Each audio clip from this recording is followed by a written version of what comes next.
大新闻千万字，逐工要和大家做伙来捌一日。咱新闻今日讲到，侥幸钱失得了，冤枉钱半输缴，这就是苦劝人缴唔通拨。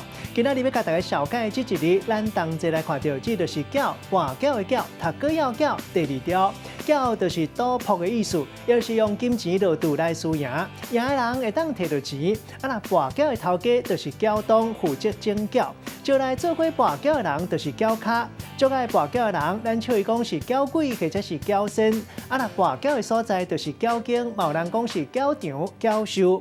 跋筊钱或者缴本，若跋筊利用手路甲人骗来赢钱，咱讲是跋歹缴、真缴。另外，阁有缴卡赢钱、缴东抽利顺，就是东缴。带大家做伙来小解这两个词。头一个读做跋筊，咱头前讲到意思就是赌博。第二个词读做缴收，也就是跋筊的所在。咱用一句话来举例，甲这两个词合做伙。比如讲，人咧讲赢饺惊食饭，输饺惊天光。也毋过上惊就是互警察掠去食免钱饭。警察接到报案，讲一栋大楼内底有缴收，结果一个弄入去到内底，发现真是有人咧跋筊，证据充分，一个就走袂去。今仔日小解这一日读做饺，提供互观众朋友来参考。